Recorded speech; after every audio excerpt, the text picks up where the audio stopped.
sound? Do you hear that sound? What is that? Fucking apathy. That's what that is. So when I say clap, right, I expect you to clap. Give me the decency to at least get to the mic. So can we just have another go at that again? So just give it up for your MC and me. That's better, right? Because that's how this gig is going to go. Right, you're not in fucking charge, I am, alright? Lady, you're looking so horrified. None of this is real, don't worry. It's all a facade. There might be some other big words we use this evening, but don't worry, try and keep up, you'll be fine. So are we well? Yeah. People at the back, are we well? Yeah. Couple who snuck in without knowing where they were going, walking around Gloucester for 3 hours, and then found us. Are you from Gloucester? Yeah, that explains it, that's fine. And then this big party of 21 men in, look at, stag do, is it? Yeah. With Phil King, where's Phil? Is that you in the corner? You're not safe there. It was easy to see you were stag do because most of you are what, probably 40, 45, looking absolutely fucking desperate.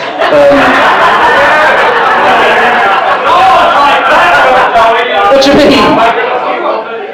Well, 90% of you look desperate, but you're in luck because in this second row there's a party of 7 girls, ladies, so 21, 2 each, fucking math's not your strong point, is it? So if there's 21 of you and there's 7 here, 2 each, well done. Fuck's sake. And you're a maths teacher, aren't you, as well? Which is brilliant. You from Gloucester?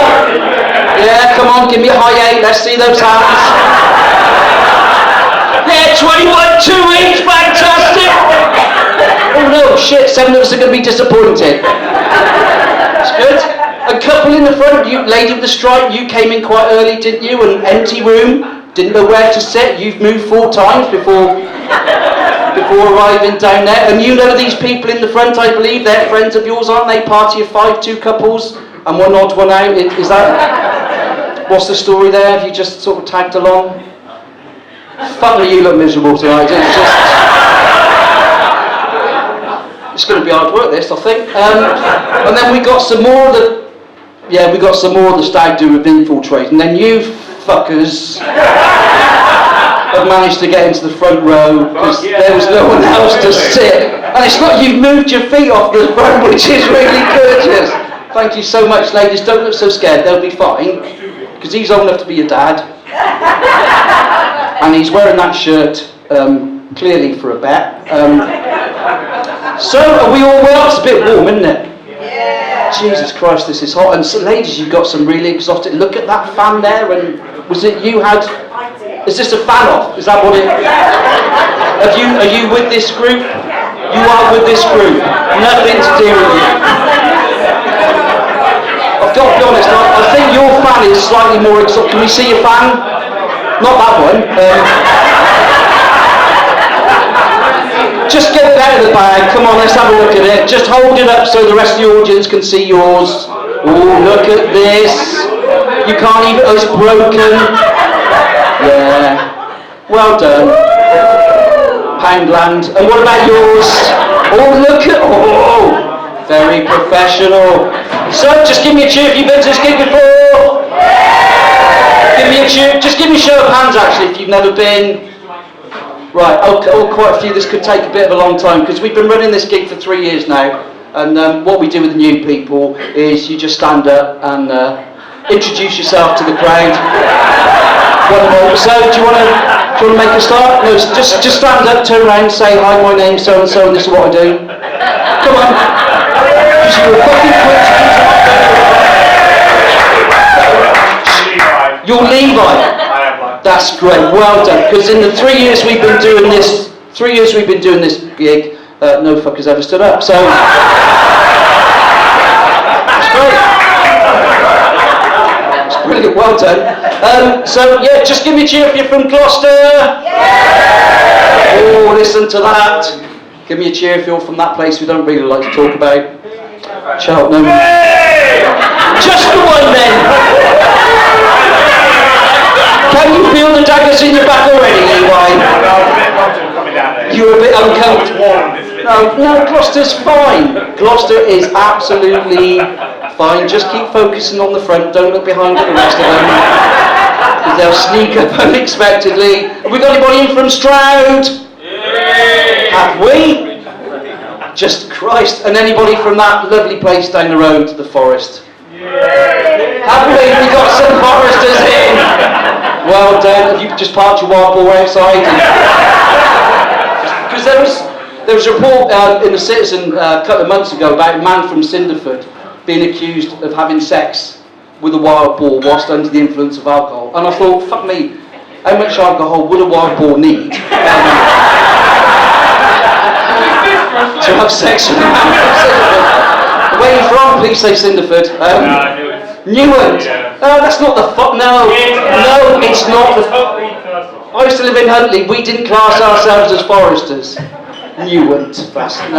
Newent's all right. You're quite normal, aren't you? So, is that the only Forester we got in? Was there anyone else willing to admit? We'll ask the question slower, give them time to think.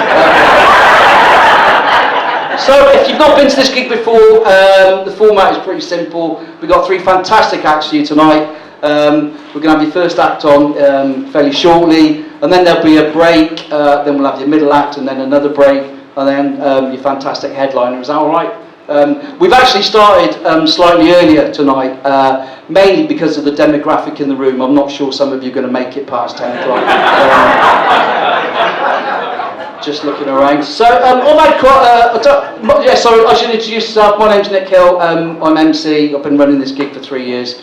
So, got to be honest, by now I'm just getting a bit fucking bored with doing it. Because it's hard to come up with like new material every single month, and I've had quite a stressful week this week. Because things have changed. I'm coming up to 61 now, and I don't know where that came from. That's horrible. Have we got anybody who's over 60 in the room? Just give me a wave your arthritic hands.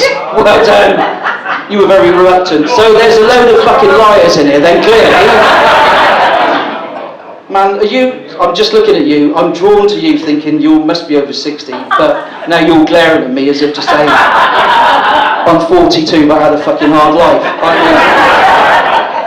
Because things have changed, things have moved on. When I was younger, like, we didn't do things like men didn't greet each other with hugs, did they? Where's that come from? And I had a really embarrassing situation a couple of weeks ago. I met an old school friend. I've not seen him since 1974. He's a professional artist up in Stroud, and went up to see him in his studio. And it was great to see him, and he hadn't changed a thing.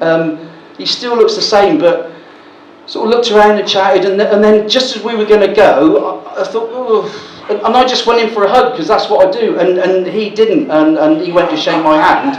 And it was a really awkward moment, and a very clumsy embrace, and then he whispered in my ear, oh, it's really glad you decided to come out at last, which wasn't what I wanted, really. And I found now that I'm getting, I should embrace being 60, really, but certain things happened that pissed me off. I went to Boots a couple of days ago to get a prescription, and they brought it out, and I got my card out to pay, and they said, oh, don't be silly, it's free now, right? And I didn't know whether to be... I just didn't know whether to be pleased or absolutely pissed off with it. But I also find like the language we use today, that's all changed, and that winds me up. I think I'm just basically turned into a grumpy old man. And a couple of things that really wind me up. I was listening to BBC Gloucester a few weeks ago, and they were talking about people who don't have any food. And they were using the language like food insecurity. What's that? Surely that is just people who are fucking hungry. That's all that is, isn't it? I've got to be honest, when I wrote that joke, I thought you were going to laugh a bit more, so you've let yourself down quite badly there. To be honest, if anybody else can think of a better joke with food insecurity, work it out, tell me in the break. Stag do, if you put your heads together, 14 of you should be able to come up with something. That's fine. And I found I've started reading the Times now, and I know that might come as a shock to some of you that I can actually fucking read. Mainly because there's a particular part in the Times on a Saturday which talks about people's sexual problems, right? And last week's was a classic. I loved it, and I've cut it out, and I just wanted to read it. And I think this might ring ring true with some of you. It was entitled "Her Tea Breaks Ruin the Mood," right? And the response was from a writer called Susie Godson. So this guy's written in and he says, "Every day I take my wife a cup of tea in bed," which was a surprise to me. "She loves this ritual and I like performing it. However, we sometimes make love in the morning, brackets, after I bought the tea, and she pauses to finish her cup before it goes cold." So ladies, can I just have a show of hands? Is there anyone in the room who experiences that?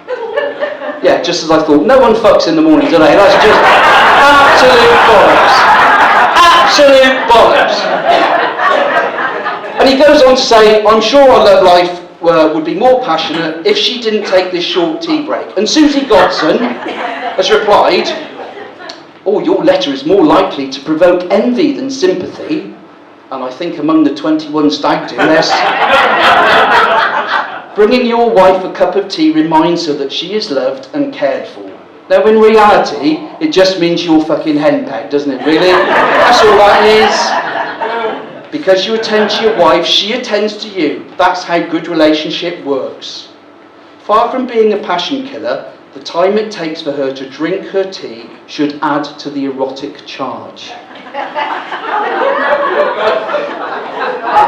Yeah. It gets better.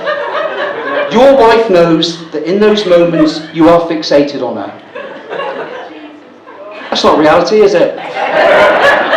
Reality is, are you going to fucking drink that tea so we can just get on with it, or what? Or stop taking her the tea?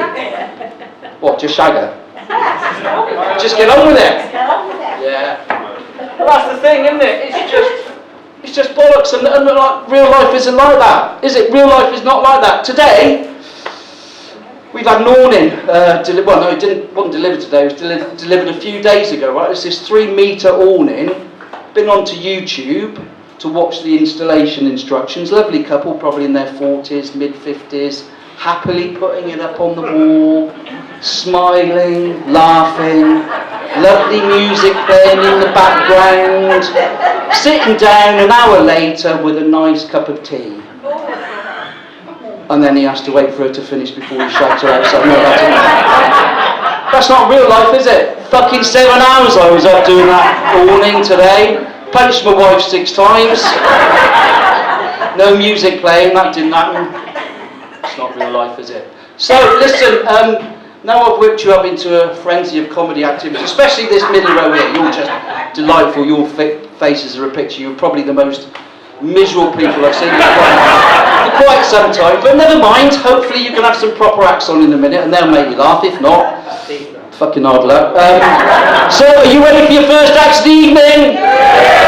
So what we'll do, we'll bring him on in a moment. And what we could do, if we could start the applause at the back of the room, bring it right the way through to the front and give him a nice warm Gloucester welcome. Is that okay? Yeah. So your first act, his name is Ryan McConnell. Okay, don't forget that. Remember that. Because normally I introduce him as you're clapping and then you can't hear his name. So if we could start the applause at the back of the room, bring it right the way through to the